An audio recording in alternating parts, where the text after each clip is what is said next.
Hi, Assalamualaikum. I'm Siti Nur Fazela binti Mahrin. Assalamualaikum, I am Asira binti Abdul Jahil. Assalamualaikum, my name is Maslina binti Roslan. Hi, Assalamualaikum. My name is Nur Asia. The title of Article A is the effect of human resource management practice on corporate performance, a study of Graphic Communication Group Limited. Okay, we move to introduction.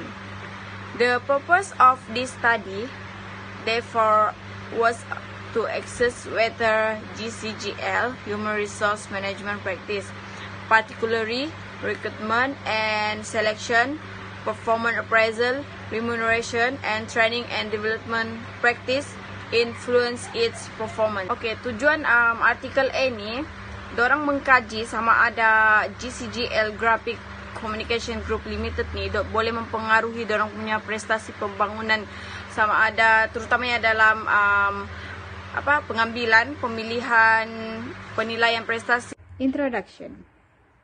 This article is about the impact of human resource management practice on organizational performance has been a widely researched area for years. The result of study from developed countries to developing countries have been time and again showing that HR practice have significant impact on organizational performance. But unfortunately, very insufficient numbers of studies have been conducted in this area among the developing countries. Okay, we move to present about different technique of Article A. The study adopted the quantitative technique using the SPSS package in the analysis of information collective. The analysis involved the use of percentage and t-tests to generate insight. The first is preliminary analysis and the second is hypothesis testing. Okay, first adalah preliminary analysis, yaitu dorang ni menggunakan peratusan untuk menghasilkan pandangan untuk mengkaji dan menguji. Macam contohnya berapakah bilangan perempuan, berapakah bilangan peratusan pekerja perempuan, berapakah bilangan peratusan pekerja lelaki, berapakah lingkungan orang yang bekerja dalam HR department, berapakah orang yang bekerja di dalam pemasaran, dan berapakah peratusan umur lingkungan dalam 26 ke 35 begitu. Kedua adalah hypothesis testing. Ujian T ini digunakan untuk menguji hipotesis antara amalan penggunaan sumber manusia dengan syarikat prestasi. Dorang mau menguji sama ada berapakah angka positifnya pekerja GCGL ini bersetuju dalam penilaian prestasi, begitu. The technique was used in this article is directly or intent. The data collected through by survey questionnaire. The questionnaire designed for this study has two sections. The data collected used for the study were obtained involved from two school departments. The data were gathered through administering of questionnaire to employees of Telekom Malaysia from the two provinces, Kuala Lumpur and Selangor.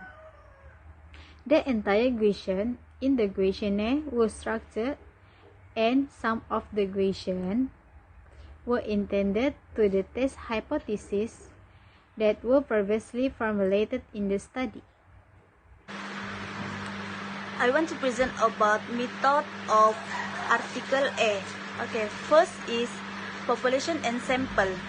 The target population was the permanent worker of GCGL, number 460, and approximately 300 of which of the corporate head office, which also house the production plant.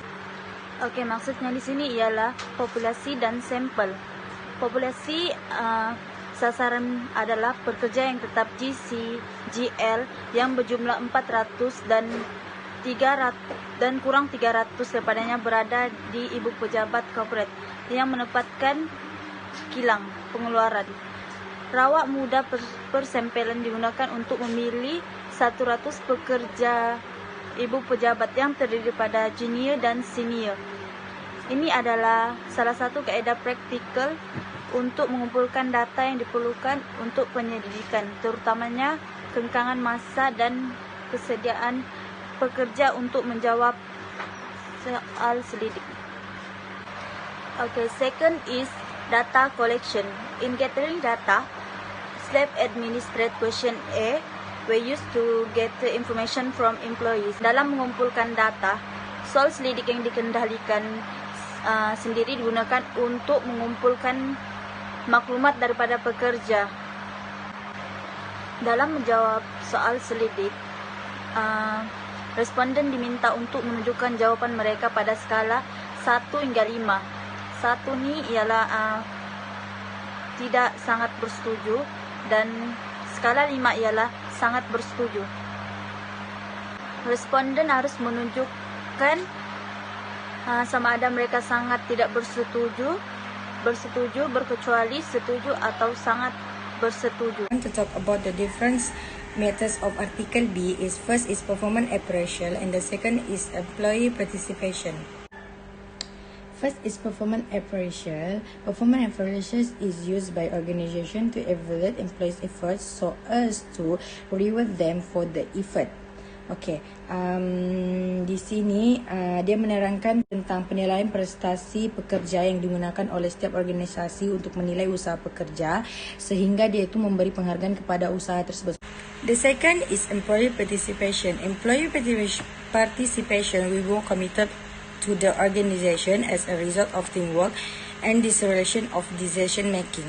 With active performance, employees will be left of the organization, and this will have positive impact of organization performance. Okay, yang kedua ni dia tentang penyertaan pekerja yang menunjukkan bahawa pekerja akan lebih komited terhadap organisasi sebagai hasil kerja berpasukan untuk mengambil keputusan. Dengan penyertaan aktif, pekerja akan lebih merasa bahagia dalam organisasi yang dalam cebur itu akan memberikan kesan positif kepada prestasi organisasi setiap company.